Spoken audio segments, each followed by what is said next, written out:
আসসালামু আলাইকুম। আশা করি সবাই ভালো আছেন। আলহামদুলিল্লাহ আমিও ভালো আছি আপনাদের দোয়ায় এবং ভালোবাসায়। তো বরাবরের মতোই নতুন একটা ক্লাসে চলে আসলাম আপনাদের মাঝে।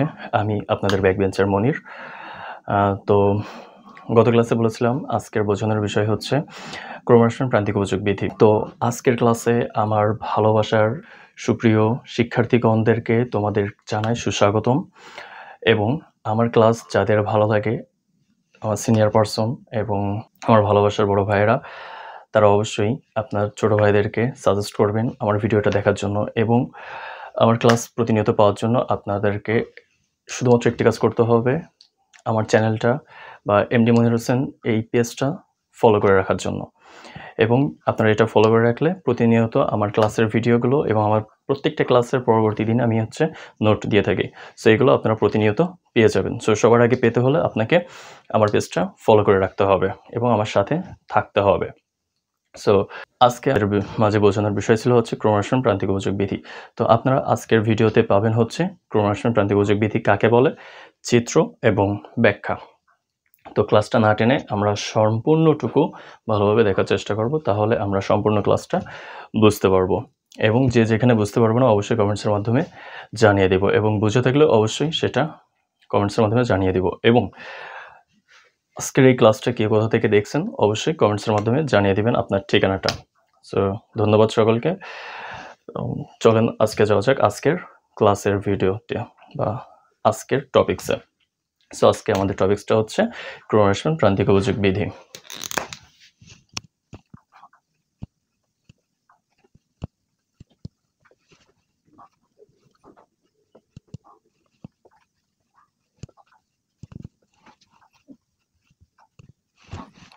ক্রমহ্রাসমান প্রান্তিক উপযোগ বিধি। আজকে বিষয়টা একটু অন্যভাবে নিয়ে যাই। যেমন ক্রমহ্রাসমান প্রান্তিক উপযোগ বিধি বইয়ের ভাষায় বা নিজের লেখার ভাষায় বা গাইডের ভাষায় তো আমরা সেটা দেখে নিজেরাই পড়তে পারবো। তবে আমার বোঝানোর বিষয় হচ্ছে আমরা যে টপিক্সটা নিয়ে পড়বো, যে টপিক্সটা নিয়ে আলোচনা করব, যদি আগে আমরা নিজের ভাষায় না বুঝি তাহলে আমরা বইয়ের ভাষা কীভাবে বুঝবো। তো সর্বদা আমরা চেষ্টা করব যে টপিক্সটাই পড়ি না কেন আগে নিজের ভাষায় সেটা বুঝে নিব। ভুল হোক খারাপ হোক নিজে যেভাবে বুঝতে পারবো নিজেকে সেভাবে আগে আমি একটুখানি যাচাই করে নিই যে নিজে যতটুকু জানি ততটুকু আগে আমরা বুঝে নিব নিজের ভাষায়। যেমন এখানে আমি ফার্স্ট টপিকটা বলা হচ্ছে ক্রমহ্রাসমান। সো ক্রমহ্রাসমানটা কি? ক্রম মানে হচ্ছে নাম্বারিংয়ের মাধ্যমে, যেমন 1 2 3 4 এভাবে যাচ্ছে, এটা হচ্ছে ক্রমান্বয়। সো র্যাশ বলতেছে, র্যাশ মানে হচ্ছে কমা। তাহলে আমরা এইভাবে বলতে পারি যে 4 3 2 1 0। সো ক্রমান্বয় বলে আমাদের এগুলো র্যাশ পাচ্ছে, তাহলে এটাকে আমরা বলতে পারি যে ক্রমহ্রাসমান। তাহলে প্রান্তিক উপযোগ বিধি, প্রান্তিক মানে হচ্ছে শেষ পর্যায়ে, যেটা যে অতিরিক্ত এক একক যখন আমরা ভোগ করি, ভোগ করার ফলে আমরা যে তৃপ্তিটা পেয়ে থাকি সেটাকে বলা হচ্ছে প্রান্তিক। আর এটা সর্বদা হচ্ছে কমতে থাকে। কোনো একটা দ্রব্য প্রথম পর্যায়ে যে পরিমাণ ভোগ করে থাকি শেষ পর্যন্ত আমাদের ওইটা যত আমরা বেশি ভোগ করতে থাকি সেখান থেকে ওই দ্রব্যটার প্রতি তৃপ্তি আমাদের তত কমতে থাকে। এই জন্য আমাদের আজকের টপিকসটা হচ্ছে ক্রমহ্রাসমান প্রান্তিক উপযোগ বিধি। সো নিজের ভাষায় যদি বলি যে ক্রমহ্রাসমান মানে ক্রমান্বয়ে যে মানটা আমাদের কাছে কমতেছে সেটাকে বলা হচ্ছে ক্রমহ্রাসমান প্রান্তিক উপযোগ বিধি। এটা জাস্ট নিজের মতো করে আগে নিজে বুঝে নিই, এজন্য এটা আপনাদেরকে দেখানো হলো যে ক্রমহ্রাসমান মানে ক্রমান্বয়ে যেভাবে কমবে। সো এটা হচ্ছে আমাদের 4 3 2 1 0। আমাদের এখানে বলো প্রত্যেকটা মানের ভিতরে একটা একক আছে, প্রত্যেকটার ব্যবধান এখানে দেখেন 1 করে। সো 1 1 1 এগুলো এইভাবে আমাদের যেহেতু সবগুলোর মানই আছে আমাদের ক্রমান্বয়ে আছে, সো এটা আমাদের ক্রমহ্রাসমান আমরা বলতে পারি। সো এটা গেল। এবার আসেন আমাদের হচ্ছে বইয়ের সংজ্ঞায়। তাহলে এবার জানা যাক যে ক্রমহ্রাসমান প্রান্তিক উপযোগ বিধি কাকে বলে। ভোক্তা কোনো একটি দ্রব্য কোনো একটি নির্দিষ্ট সময়ে যত বেশি ভোগ করে তার কাছে ওই দ্রব্যটির প্রান্তিক উপযোগ তত কমে যেতে থাকে। সো ভোগের পরিমাণ বৃদ্ধির ফলে প্রান্তিক উপযোগ কমে যাওয়ার এই প্রবণতাটাকে ক্রমহ্রাসমান প্রান্তিক উপযোগ বিধি বলে। কি বললাম? যে ভোক্তা কোনো একটি দ্রব্য কোনো একটি নির্দিষ্ট সময়ে যত বেশি ভোগ করে তার কাছে ওই দ্রব্যটির প্রান্তিক উপযোগ তত কমে যেতে থাকে। সো ভোগের পরিমাণ বৃদ্ধির সাথে প্রান্তিক উপযোগ কমে যাওয়ার এই প্রবণতাকে ক্রমহ্রাসমান প্রান্তিক উপযোগ বিধি বলে। তো এটা ছিল সংজ্ঞা। তো এবার আমরা চলে যাব হচ্ছে আমাদের আজকের চিত্রের প্লাস চিত্রের ব্যাখ্যা। তো ক্লাসটা না টেনে সম্পূর্ণটা দেখার চেষ্টা করব, তাহলে আমরা সম্পূর্ণ ক্লাসটা বুঝতে পারবো। এবং যে এখনো পর্যন্ত আমার এই ক্লাসটা ফলো করো নাই, সঙ্গে সঙ্গে ফলো করে নাও, যাতে এমন ক্লাস প্রতিদিনকের ক্লাসটা তোমরা সবার আগে পাও। তো এখনো পর্যন্ত যে ফলো করে নেয় জলদি করে ফলো করে রাখো, এবং ক্লাসটা ভালো লেগে থাকলে অবশ্যই তোমার সহপাঠীদের মাঝে শেয়ার করে ছড়িয়ে দাও, জানিয়ে দাও। সো চলো আজকের ক্লাসের ভিতরে যাই।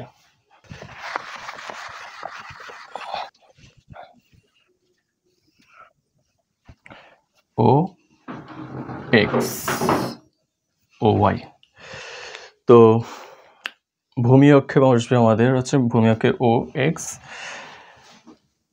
কিউ অথবা কোয়ান্টিটি অথবা দ্রব্যের পরিমাণ,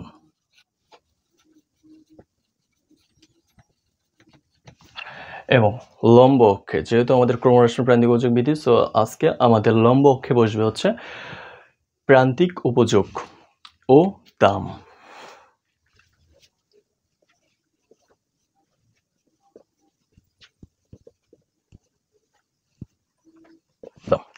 সো এই দুইটা বিষয়ের ব্যাখ্যাটা আবার জেনে নিই। যে ভূমি অক্ষে ও এক্স অক্ষে বসবে হচ্ছে কিউ অথবা দ্রব্যের পরিমাণ বা দ্রব্যের একক, এবং লম্ব অক্ষে ও ওয়াই দ্রব্যের দাম এবং প্রান্তিক উপযোগ। এই দুইটা বিষয় আমাদের হচ্ছে লম্ব অক্ষে বসবে, এবং ভূমি অক্ষে হচ্ছে দ্রব্যের পরিমাণ। তো আমাদের সংজ্ঞাতে আজকে আমরা বলেছি যে ভোক্তা কোনো একটি নির্দিষ্ট সময়ে নির্দিষ্ট দ্রব্য যত পরিমাণ ভোগ করে তার কাছে ওই দ্রব্যের প্রান্তিক উপযোগ তত কমে যেতে থাকে। তো এর ভিতরে আমাদের চাহিদার কিছু নিয়ম আসবে, যেমন বাজারে যখন কোনো একটা দ্রব্য নতুন ওঠে তখন ওই দ্রব্যটার দামগুলো সর্বাধিক থাকে, এবং মানুষের ইচ্ছাও থাকে সেই পরিমাণ। যেমন আমরা বলতে পারি কিছুদিন পরে হচ্ছে আমাদের এখন হচ্ছে আমের সময় এবং লিচুর সময়। সো বাজারে এখন আম এবং লিচু যে পরিমাণ উঠবে, বাজার দরগুলো সেটা সর্বোচ্চ থাকবে, এবং মানুষ ওই সর্বোচ্চ দামে অল্প হোক বেশি হোক খাওয়ার চেষ্টা করবে। সো যখন ওই দ্রব্যটা খাবে তার কাছে প্রান্তিক উপযোগ প্রথম দিন যেই পরিমাণ হবে, যে প্রথম দিন ওই দ্রব্যটা খেয়ে যে পরিমাণ তৃপ্তি পাবে, দ্বিতীয় দিন ওই পরিমাণ দ্রব্য খেয়ে সেই পরিমাণ তৃপ্তি পাবে না, কারণ যত বেশি ভোগ করবে ওই একটা দ্রব্য তার কাছে ওই দ্রব্যের তৃপ্তিটা তত কমে যেতে থাকবে, মানে তার কাছে ওই দ্রব্যের প্রান্তিক তত কমে যেতে থাকবে। সো এই বিষয়টাই হচ্ছে আমরা আজকের চিত্রতে দেখাবো। তো চলেন।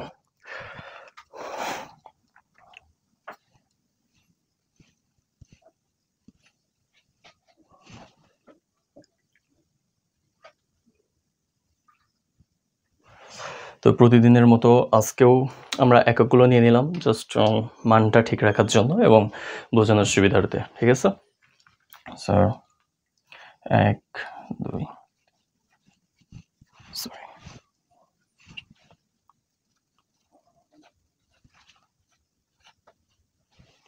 ওকে, সেগুলো হচ্ছে আমাদের একক। এ বিষয়ে প্রান্তিক উপযোগ এবং দাম দেখানো হবে, এবং এগুলো হচ্ছে আমাদের দ্রব্যের একক বা দ্রব্যের পরিমাণ, যে আমি কত টাকা দিয়ে কই পরিমাণ দ্রব্য ক্রয় করছি। তো যেহেতু বলেছি যে আমাদের ক্রমহ্রাসমান প্রান্তিক উপযোগ বিধির ভিতরে চাহিদার কিছু নিয়ম মেনটেন্স করবে, যেমন বাজারে কোনো একটা দ্রব্য যখন প্রথম ওঠে তখন সেই দ্রব্যটার দাম হচ্ছে সর্বাধিক থাকে। তো যেহেতু সামনে আসতেছে আমাদের আমের সিজন, সো আমরা আম দিয়ে আজকে কথাটা বলি।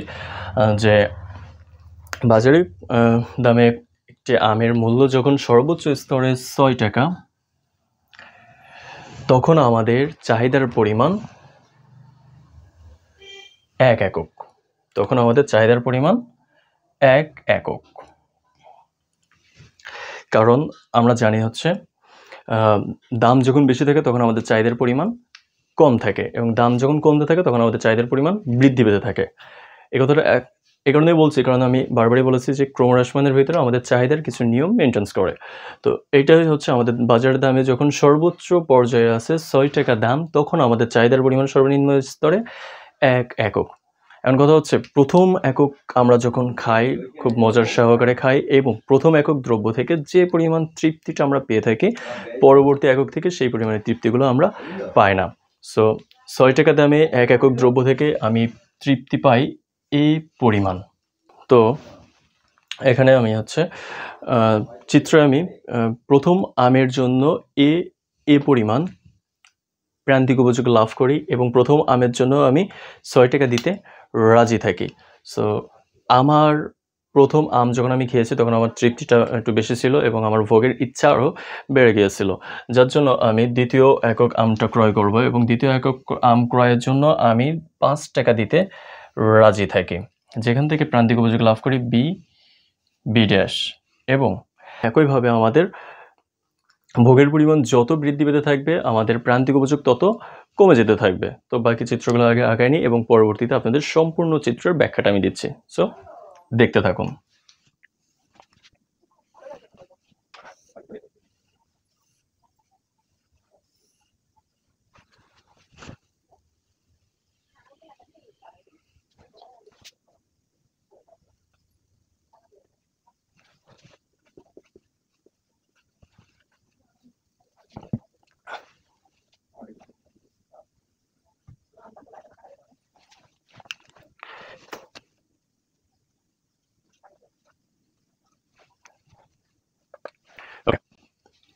তো এটা হচ্ছে আমাদের ক্রমহ্রাসমান প্রান্তিক উপযোগ বিধির চিত্র, ঠিক আছে। তো এবার আমরা ব্যাখ্যাটা একটু দেখার চেষ্টা করি।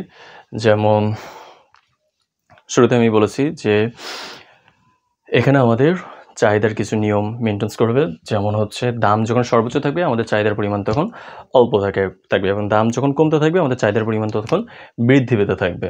সো আমাদের সংজ্ঞাতে আমরা বলেছিলাম যে ক্রমহ্রাসমান প্রান্তিক উপযোগ বিধি কাকে বলে, যে ভোক্তা কোনো একটি নির্দিষ্ট সময় কোনো একটি নির্দিষ্ট দ্রব্য যত বেশি ভোগ করবে তার কাছে ওই দ্রব্যটির প্রান্তিক উপযোগ তত কমে যেতে থাকে। সো সে যত বেশি ভোগ করবে তার কাছে ওই দ্রব্যের প্রান্তিক উপযোগ তত কমে যেতে থাকবে। এই বিষয়টা আমরা এখানে আজকে চিত্র মধ্যে ব্যাখ্যা করবো। সো এইটা হচ্ছে আমাদের ক্রমহ্রাসমান প্রান্তিক উপযোগ বিধির চিত্র। সো সিম্পলভাবে আমরা আজকের ব্যাখ্যাটা দিয়ে দিব। সো ক্লাসটা না টেনে সম্পূর্ণটা ভালোভাবে দেখার চেষ্টা করবো এবং যে এখনও পর্যন্ত ফলো করো নাই সঙ্গে সঙ্গে ফলো করে দাও এবং তোমার বন্ধুদের মাঝে ক্লাসটা ছড়িয়ে দাও যাতে তাদেরও কিছুটা হেল্পলাইন হয়ে যায়। ওকে, তো চলো আজকের ব্যাখ্যাটা জেনে নিই। চিত্রে ভূমি অক্ষে ও এক্স দ্রব্যের পরিমাণ অথবা কিউ অথবা একক যে কোনো একটা আমরা বলতে পারি এবং লম্ব অক্ষে ও ওয়াই দ্রব্যের দাম ও প্রান্তিক উপযোগ দেখানো হয়েছে। এখানে প্রান্তিক উপযোগ এটা বোঝার জন্য আমি প্রান্তিকরে আরেকটা সহজ ভাষায় একটুখানি মাথায় রাখি, তৃপ্তি অথবা প্রান্তিক।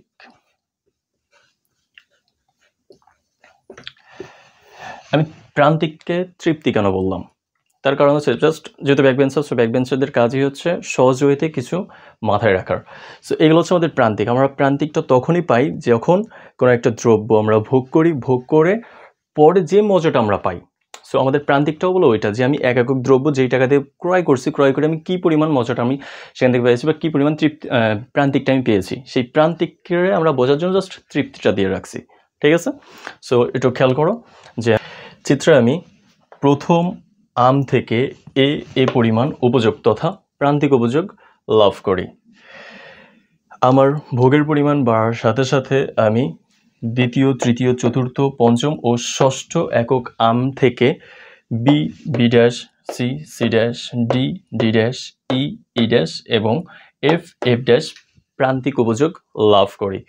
অর্থাৎ দ্বিতীয় একক আমের জন্য 5 টাকা দিতে রাজি থাকি, তৃতীয় একক আমের জন্য 4 টাকা দিতে রাজি থাকি, চতুর্থ একক আমের জন্য 3 টাকা দিতে রাজি থাকি, পঞ্চম একক আমের জন্য 2 টাকা দিতে রাজি থাকি এবং ষষ্ঠ একক আমের জন্য আমরা 1 টাকা দিতে রাজি থাকি এবং সপ্তম আমের প্রান্তিক উপযোগ 0, যা ভূমি অক্ষের জি বিন্দু দ্বারা দেখানো হয়েছে। ওকে, এবং অষ্টম আমের প্রান্তিক উপযোগ ঋণাত্মক -1, যা এইচ ড্যাশ দ্বারা দেখানো হয়েছে।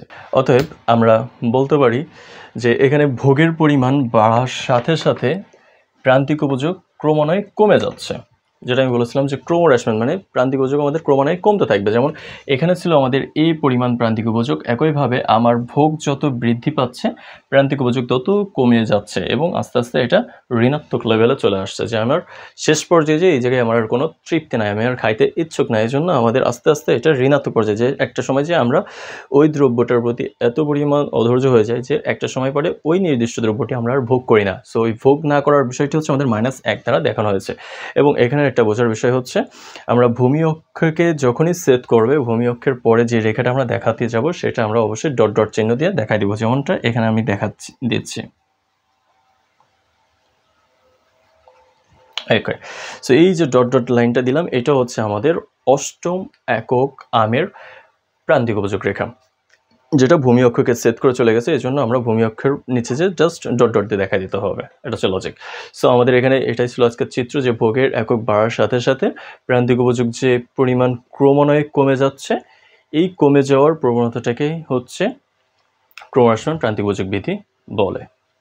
সো আজকের ক্লাসটা তোমাদের কাছে কেমন লেগেছে অবশ্যই কমেন্টসের মাধ্যমে জানাই দিবা, এবং আমার ভালোবাসার বড় ভাইয়েরা ও বোনেরা আপনাদের কাছে ক্লাসটা কেমন লেগেছে অবশ্যই জানাবেন, এবং যদি ভালো লেগে থাকে আপনারা অবশ্যই অন্যদেরকে সাজেস্ট করবেন আমার ক্লাসটা দেখার জন্য, এবং অবশ্যই শেয়ার করে দিবেন তাদের মাঝে।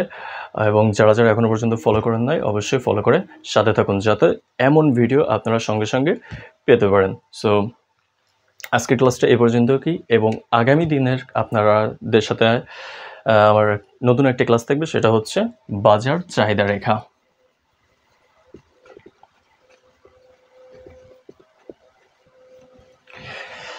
সো আগামী দিনের ক্লাস থাকবে আপনাদের সাথে বাজার চাহিদা রেখা। সো দেখা হবে আপনাদের সাথে আগামী ক্লাসের বাজার চাহিদা রেখাতে। আল্লাহ হাফেজ।